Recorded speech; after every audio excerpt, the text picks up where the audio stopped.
Depuis plus d'une année, plusieurs mesures drastiques ont été prises par différents pays sur l'échelle mondiale pour éradiquer la pandémie à coronavirus. La République du Congo n'a pas dérogé à ce combat contre l'invisible. Le pays est passé du confinement au port obligatoire du masque, le nettoyage régulier des mains avec détergent ou gel hydroalcoolique.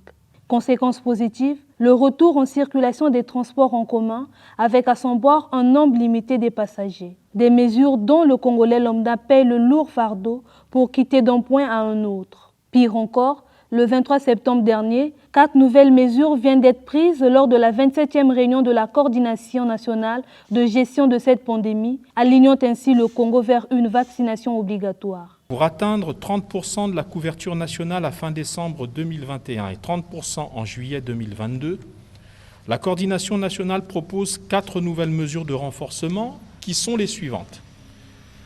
Première mesure, rendre obligatoire la réalisation du test RT-PCR aux aéroports et ports du Congo pour tous les passagers en provenance de l'étranger, mesure qui doit être rendue effective dans les 15 jours à venir.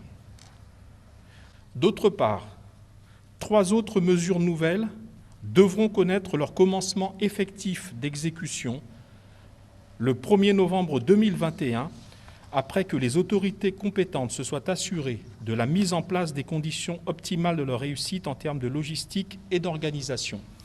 Il s'agit de rendre obligatoire la présentation du certificat ou attestation de vaccination pour tout déplacement par air, route, chemin de fer ou voie navigable entre les grandes agglomérations. Rendre obligatoire pour tous les agents et les usagers de l'administration publique la présentation du certificat de vaccination pour tout accès aux services publics.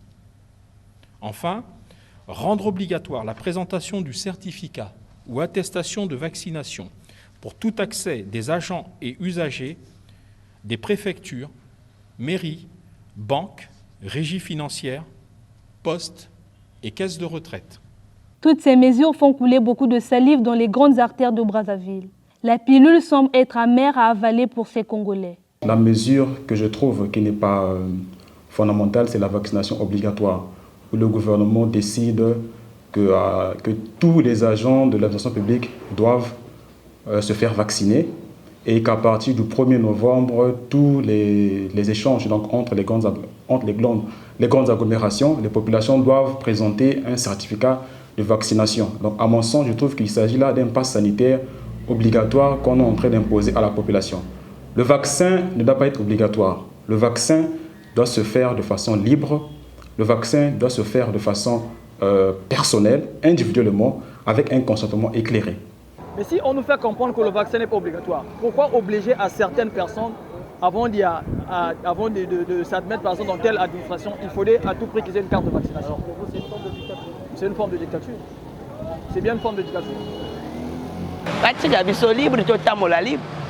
Limiter minibus, mais mal à l'aise, les hommes, mais ma bateau trop. Ce qu'on couronne, La vaccination contre la Covid-19 s'avère comme la voie du salut pour revenir à la vie normale. Un vœu ardent pour certaines couches sociales.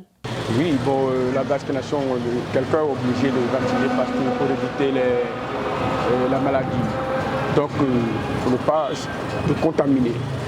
Donc, tout le monde doit se vacciner et je suis aussi libre de me vacciner.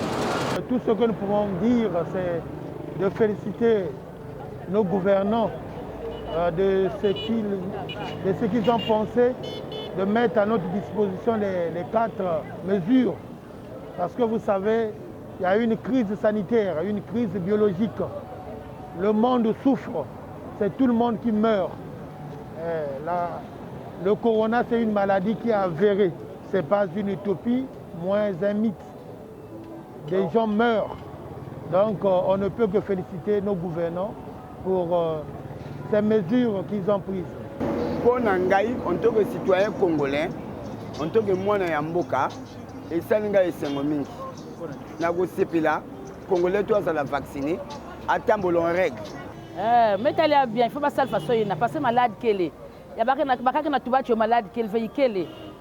Nous sommes tellement dans zone muzaba, mais qu'on fait na mais bah quand nous avons salvé ya samo ikel ve mais ikel faut pas saler à où monte que quota mais façon avec enseignant moi enseignante monte que quota il faut ngai na kona kati ya kesi na kusala ifonge vana yao ifonge vana papier nge sala vaccin nge lakisa apa nge kota vraiment mais c'est na yao. Je pense que ces mesures là sont les mesures à utilité publique pour l'intérêt général. Nous, il y a certaines officines qui pensent peut-être que le gouvernement fait des choses juste à dessein, à sa guise. C'est pas cela. Nous comprenons tous avec les directives juridiques que chacun est libre. Et nous sommes libres de prendre ces vaccins-là. Et nous oublions que là où la liberté individuelle s'arrête, c'est là où commence la liberté publique. Donc là où nous sommes, en principe, là, la question sera pour conserver un certain nombre de personnes et non que pour une seule personne. L'individualisme, c'est pas bien. L'enjeu pour le gouvernement demeure d'assurer une couverture vaccinale de 60% de la population en vue d'atteindre l'immunité collective. En tout cas, d'ici le 1er novembre, le choix est clair. La vaccination à tout prix pour vaquer librement à ses occupations au quotidien.